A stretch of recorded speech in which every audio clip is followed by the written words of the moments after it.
Halo semua, selamat datang kembali di channel Fast Movie. Pada video kali ini Fast Movie akan melanjutkan part 13 dari series Better Call Saul. Pada season sebelumnya, diketahui bahwa Gus Fring telah menyewa pembunuh bayaran untuk menghabisi Lalo, yang mana Gus telah menerima laporan jika usaha pembunuhan itu berhasil. Namun kenyataannya, laporan itu telah disabotase oleh Lalo sendiri, yang menandakan bahwa dia kini masih hidup dengan memendam amarah yang sangat dalam. Bagaimanakah cara Lalo membalaskan dendamnya, baik itu kepada Nacho maupun kepada Gus Fring? Untuk tahu kisahnya, kita langsung aja masuk ke alur filmnya. I'm a lawyer, not a criminal.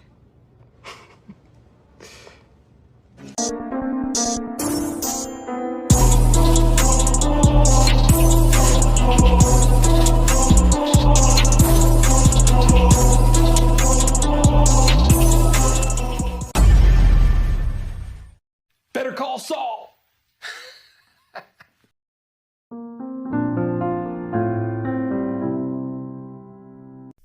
Setelah Nacho membukakan gerbang belakang, ia segera melarikan diri sejauh mungkin menuju ke arah utara.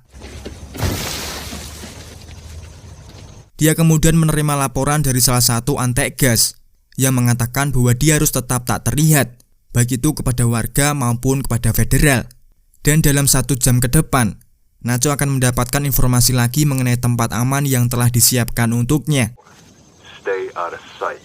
We're fixing up a place for you to lie low, and I'll call you to tell you where to go. Dengan kondisi terluka, Lalo mengunjungi rumah seorang wanita bernama Sylvia. Setelah merawat luka kakinya, Sylvia juga berbaik hati untuk menyiapkan sarapan. Diketahui bahwa Lalo ini ternyata pernah mendanai operasi gigi suami Sylvia. Yang tak lama setelah itu, suami Sylvia yang bernama Matteo ini tiba di rumah. Dengan perawakan layaknya warga lokal di sana, Sylvia menyuruh suaminya untuk mencukur janggut demi menghormati Lalo yang kini bertamu di rumah.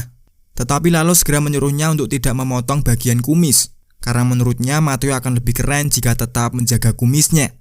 Setelah Matteo pergi ke kamar mandi, Lalo membekar gunting guna membentuk salah satu potongan menjadi pisau, yang ternyata ia menggunakannya untuk membunuh Sylvia. Setelah itu Lalo mengunjungi kamar mandi. Dia sempat bertukar senyum dengan Matteo, yang sekarang wajahnya mirip dengannya setelah mencukur janggut. Senyum Lalo perlahan berubah menjadi seringai dingin ketika Matteo tidak melihatnya, yang menandakan jika Lalo juga membunuh Matteo. Lalo kemudian membakar jasad Matteo sampai nyaris tak bisa dikenali. Hal ini bertujuan supaya Gus dan anak buahnya tetap percaya bahwa dia memang telah terbunuh dalam insiden penyerangan itu. Di peternakan ayam Los Pollos Hermanos, Gus mengungkapkan kecurigaan dengan fakta kematian Lalo, karena di saat bersamaan Tyrese juga mengabarkan jika seluruh tentara bayarannya juga ikut tewas di lokasi. Ketika ditanya, Mike pun juga menyeratkan akan keraguan berhasilnya misi tersebut. Dalam kesempatan itu juga dia mengusulkan untuk menjemput Nacho yang saat ini tengah bersembunyi. Tetapi Gus sama sekali tidak menggubris gagasan itu. Melalui tatapannya, Tyrese segera sadar jika Gus ingin berbicara secara pribadi dengan Mike.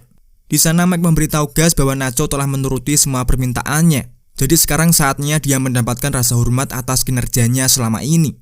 Gus dengan singkat menjawab kalau Nacho sudah mendapatkannya.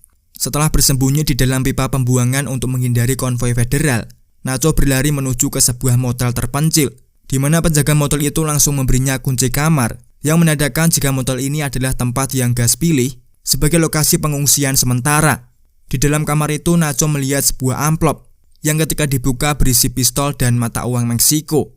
Di sana Nacho juga menemukan telepon yang segera ia gunakan untuk menghubungi anak buah Gus Fring. Dalam percakapan itu antek Gus menyuruhnya untuk menunggu selama beberapa hari lagi, sampai pada akhirnya dia akan dijemput oleh seseorang menggunakan truk pertanian. Ketika Nacho membuka jendela kamarnya, ia sempat melihat mobil yang sepertinya baru saja mengawasi kedatangannya di tempat ini. Tentu saja hal ini membuat Nacho curiga, sehingga dia langsung menelepon Mike. Sayangnya Mike saat itu sengaja tidak menjawab panggilannya. Sementara di sisi lain, Jimmy yang saat ini berada di ruang pengadilan didatangi oleh pengacara Fred dan juga detektif yang menangani kasus pembunuhan yang dilakukan Jorge de Guzman alias Lalo. Ternyata mereka menemukan bukti kuat jika klien Jimmy yang bernama Jorge de Guzman telah menggunakan nama samaran. Mereka kemudian menanyakan apakah Jimmy mengetahui fakta ini sebelumnya.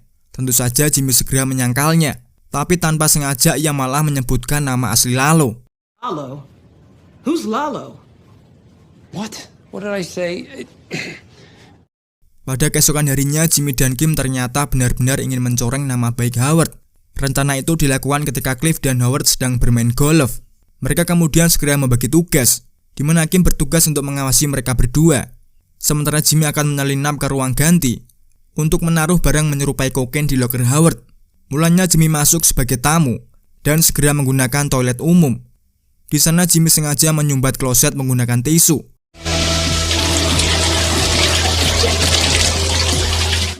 Ketika Jimmy melaporkan kendala ini pada salah satu staf di sana, staf itu segera meninggalkan meja resepsionis untuk memperbaiki toilet.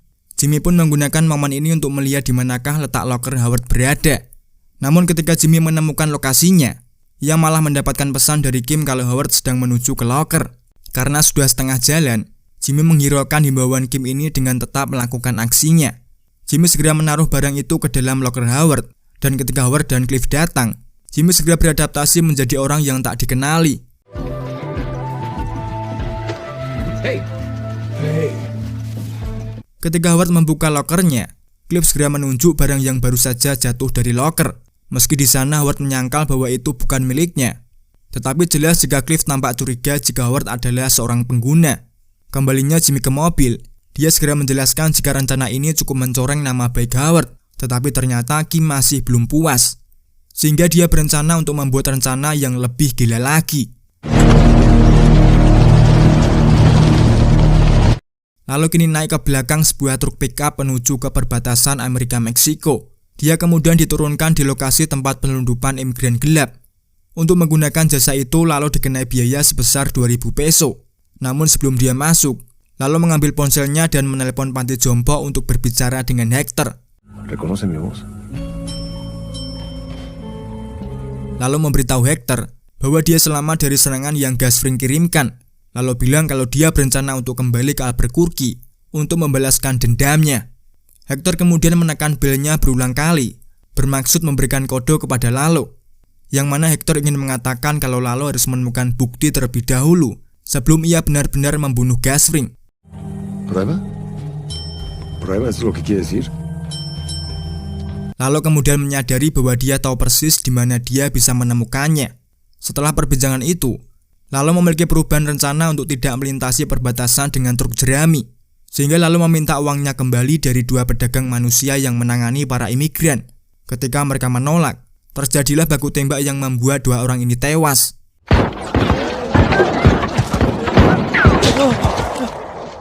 Lalu kemudian meminta maaf kepada para imigran dan mengembalikan semua uang mereka. Sementara dirinya pergi menggunakan truk pick-up milik salah satu penyelundup dan berkendara ke arah berlawanan dari perbatasan. Di rumah Nacho, pacar pecahan dunia yakni Amber dan Joe dikejutkan dengan datangnya gerombolan Mike beserta anak buahnya. Mike memberitahu dua gadis yang panik ini bahwa Nacho tidak akan pernah kembali lagi, sehingga Mike memberi mereka sekat uang untuk ongkos mereka pulang ke rumah masing-masing. Setelah gadis-gadis itu pergi, Mike segera menggeledah rumah sementara Arthur menggunakan bor listrik untuk membuka berangkas Nacho. Berangkas itu ternyata berisi tumpukan uang serta dua kartu identitas negara Kanada palsu untuk Nacho dan juga ayahnya Manuel. Mike kemudian memasukkan uang dan KTP Nacho tadi ke dalam karung, sementara KTP Manuel sengaja ia kantongi. Di luar, Victor yang mengendarai kontainer datang membawa berangkas duplikat ke dalam rumah, di mana Mike kembali menata uang serta kartu identitas Nacho kembali seperti semula. Namun bedanya dia meninggalkan sebuah amplop putih bersegel di dalamnya. Selama seharian Nacho hanya bisa berdiam diri di dalam kamar. Selain dilanda kebosanan, ia juga merasa paranoid ketika mendengar langkah kaki di luar pintu. Dia kemudian bersembunyi untuk berlindung sembari mengarahkan senjatanya ke arah pintu. Namun setelah Nacho mendengar ketukan cepat dan suara langkah kaki menjauh, Nacho segera membuka pintu, di mana di sana ia menemukan nampan makanan yang diletakkan di luar. Setelah Nacho mengambil nampan itu ke dalam kamar, Nacho menjadi curiga terhadap kehadiran orang asing di luar motel.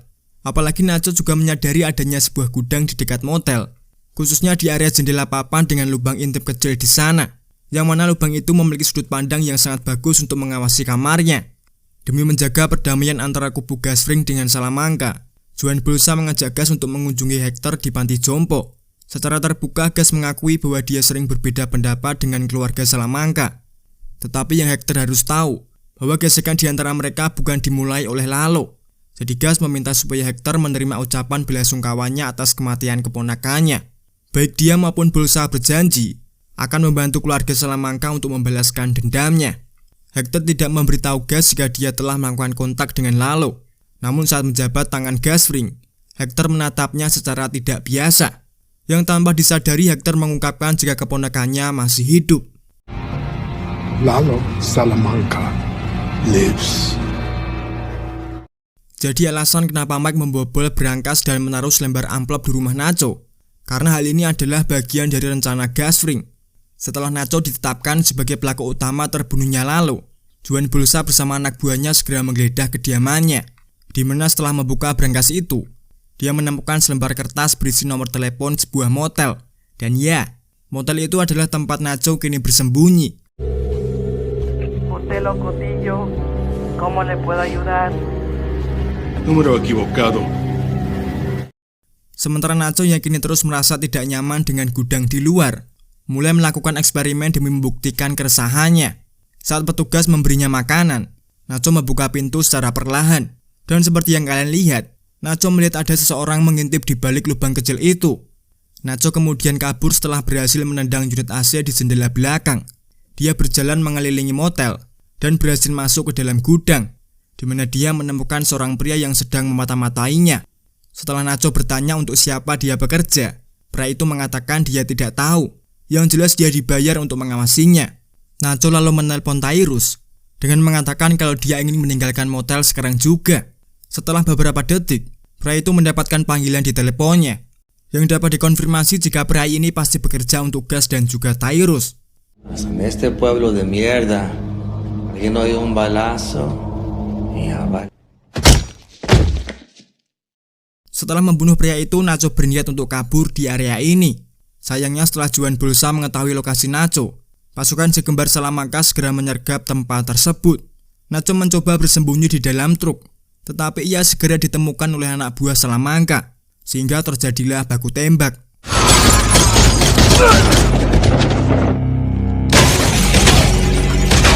Ketika Nacho terpojok, Leonel dan Marcos Salamanca menghentikan orang-orang mereka untuk membunuh Nacho. Dia mengatakan bahwa mereka membutuhkannya hidup-hidup. Nacho kemudian menyalakan truk dan berhasil lolos di area motel.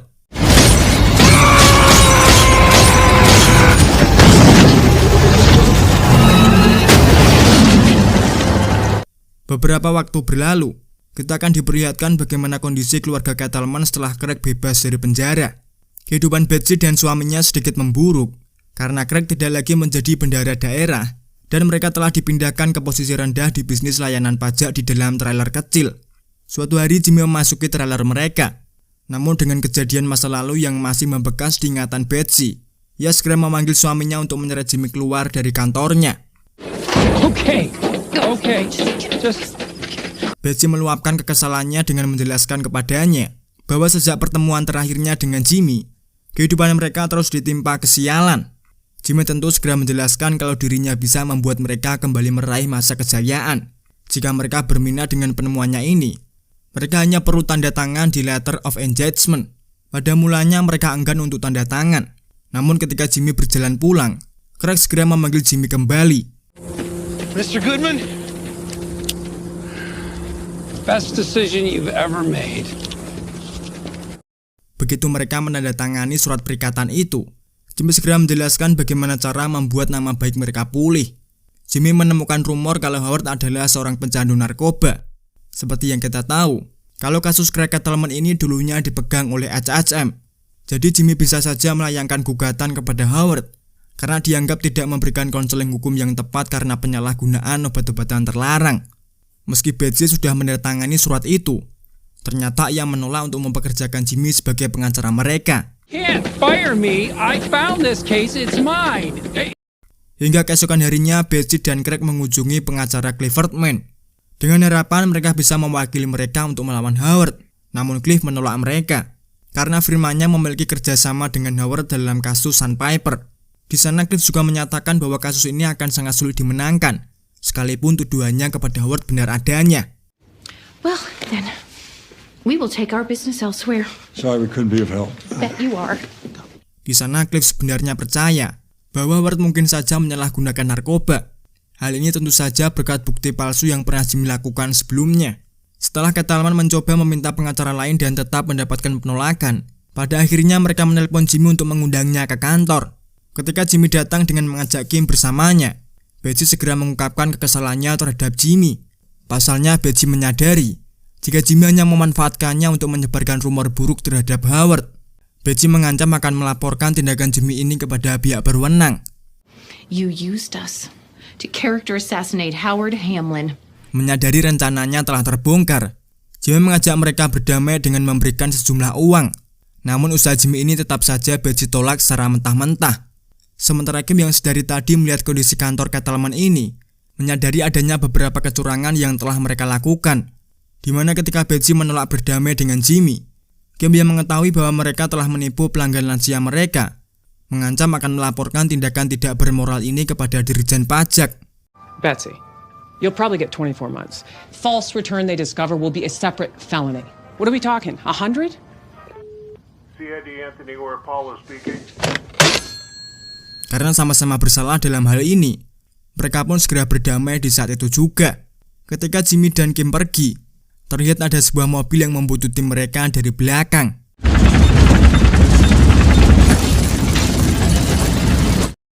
Dengan kondisi mobil yang sudah reot akibat terkena baku tembakan, mobil itu sudah tak bisa mengantar Nacho lebih jauh lagi. Nacho kemudian segera keluar dan berlari menuju ke semak belukar, yang kemudian ia masuk ke dalam tangki minyak yang sudah tak terpakai untuk bersembunyi.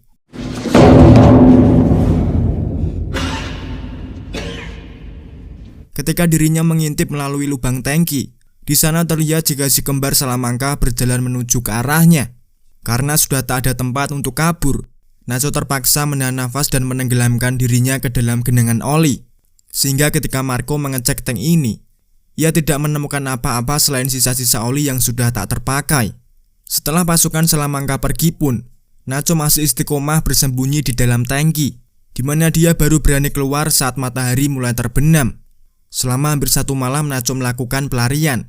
Ia mengetingkan langkahnya di sebuah bengkel sembari membersihkan badannya. Di sana Nacho sampai dikejutkan dengan kedatangan si pemilik bengkel, yang ternyata si montir ini sama sekali tak keberatan dengan apa yang Nacho lakukan di bengkelnya. Dan yang lebih baiknya lagi, si montir ini malah memberikan Nacho lap untuk membantunya mengeringkan badan. Selesai membersihkan diri, Nacho kemudian minta izin kepada si montir untuk menggunakan telepon kantor.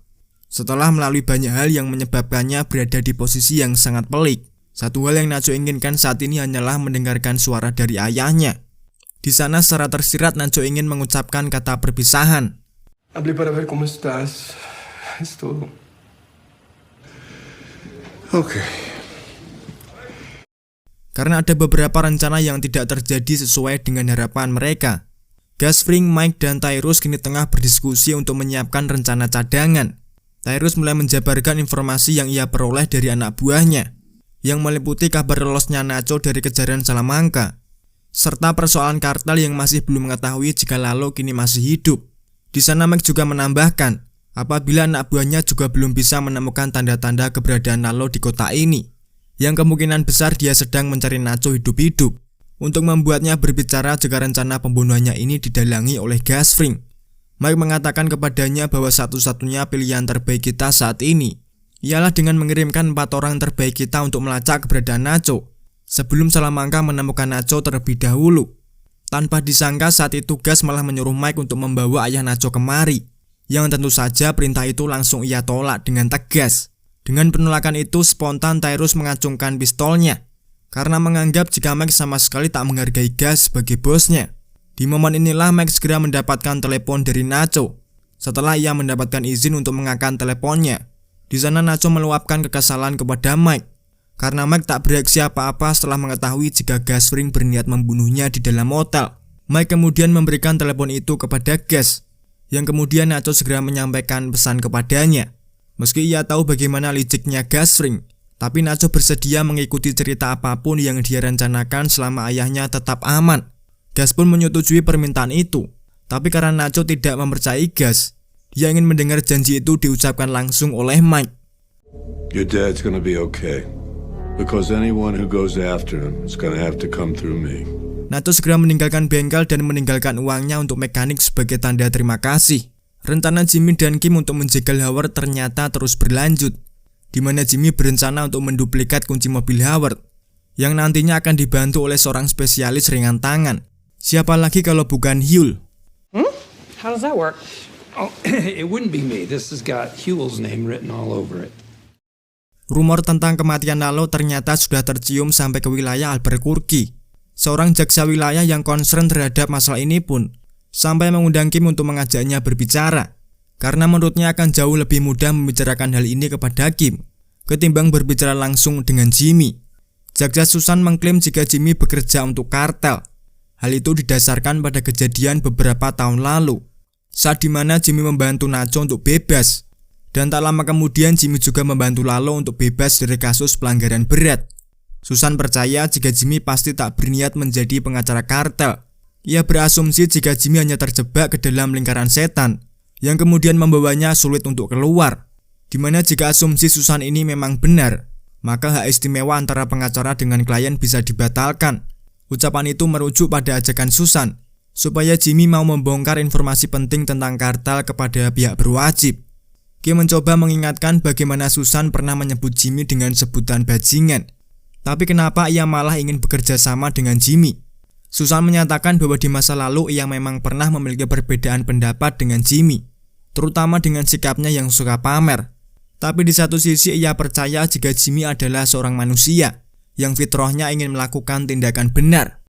He's a lawyer and a human being, and I think he knows what's right. Huel disewa Jimmy untuk melakukan penipuan valet di Jaguar milik Howard. Setelah Howard menyerahkan Jaguarnya kepada seorang valet di sebuah restoran, Huel menabraknya di garasi parkir dan seperti keahliannya, Huel dengan cepat berhasil mencopet kunci mobil Howard tanpa sepengetahuan si petugas parkir. Huel segera menyerahkan kunci ini kepada rekan kriminalnya, yang kemudian ia membuat duplikat kunci tersebut. Mereka berhasil menggandakan kunci itu dalam waktu yang sangat singkat, dan Huel kemudian meninggalkan kunci aslinya di bawah mobil Howard, supaya si petugas parkir mengira jika hilangnya kunci itu karena jatuh, bukan karena dicopet. Huel memberikan kunci duplikat itu kepada Jimmy di dalam mobil sewaannya. Dia segera menginstruksikan tentang cara mengoperasionalkan sistem keamanan elektronik di mobil Howard. Setelah dibayar untuk pekerjaannya, Huel bertanya mengapa Jimmy dan Kim melakukan skema penipuan ini, padahal mereka berdua adalah seorang pengacara yang pastinya memiliki banyak uang. Jimmy menjawab bahwa apa yang ia lakukan saat ini untuk membantu kehidupan seseorang menjadi lebih baik, di mana seseorang yang Jimmy maksud ialah dirinya sendiri. Setelah berhasil mendapatkan kunci duplikat, Jimmy kembali ke rumah dengan perasaan gembira. Tetapi kegembiraan itu tak berlangsung lama. Kim memberinya kabar jika jaksa wilayah mengetahui kalau Jimmy telah bekerja untuk kartel. Jimmy kemudian meminta saran tentang apa yang harus ia lakukan sekarang. Kim segera menjawabnya dengan sebuah pertanyaan. Apakah dia masih ingin menjadi teman kartel atau menjadi seorang pengkhianat? Do you want to be a friend of the cartel or do you want to be a rat? Setelah Nacho setuju dengan alur kebohongan yang akan Gas lakukan, ia kemudian dijemput dengan mobil box yang sudah dimodifikasi. Mike lalu memberinya makanan. Di sana Nacho bertanya kapan eksekusinya. Besok, jawab Mike dengan lirih. Tak lama kemudian Victor datang membawa pesan dari Gas Fring. Gas bilang jika Nacho masih terlihat bugar. Maksud ungkapan ini sebenarnya ialah perintah supaya Nacho dipukuli, sehingga alur kebohongan ini bisa terlihat lebih nyata. Meski Mike tampak tak tega memukuli temannya sendiri, ia berusaha tegar untuk melaksanakan perintah bosnya. Namun sebelum itu, Mike lebih dulu mengambil sebotol whisky dan 2 gelas. Dia kemudian berbagi minuman dengan Nacho sebagai tanda persahabatan. Setelah mendapatkan luka lebam di wajahnya, Gas memberi pengarahan kepada Nacho tentang rencananya. Ia menyeting supaya Nacho mengaku kepada Juan Bolsa dan keluarga Salamanca bahwa dia disewa untuk menjebak Lalo oleh kartel Peru. Setelah Gas Fring keluar, Mike meminta agar dia mengawal Nacho pada proses interogasi. Gas pun mengiyakan, dengan catatan Mike harus memantaunya dari jarak jauh. Keesokan harinya, Nacho diangkut di bagian belakang van tanpa jendela bersama Mike dan juga Tyrus. Sementara Gas dan Victor berada di kabin depan. Sebelum sampai di lokasi, Mike lebih dulu diturunkan karena ia ditugaskan untuk memantau proses dari jangkauan penembak jitu. Di sana Mike sempat memberi Nacho perpisahan singkat, sebelum akhirnya dia naik ke atas bukit dengan senapan snipernya. Sesampainya di lokasi, Nacho segera digiring ke hadapan Juan Bolsa serta keluarga Salamanca yang tak sabar menunggu kesaksiannya. Today you are going to die. But there are good deaths and there are bad deaths. Proses interogasi itu terjadi persis sesuai arahan yang Gas rencanakan. Nacho bilang jika ia disewa oleh kartel Peru untuk membunuh Lalo. Sebagai respon Hector akan kebohongan ini, ia segera menekan bel berulang kali sembari menunjuk ke arah gas ring. Di momen ini Nacho segera menyelamatkan Gas dengan cara mengakui jika dirinya lah yang membuat Hector lumpuh. Tentu fakta ini membuat Salamanca marah, sehingga Bolsa segera menyerahkan Nacho kepada mereka. Tapi yang terjadi, Es suyo.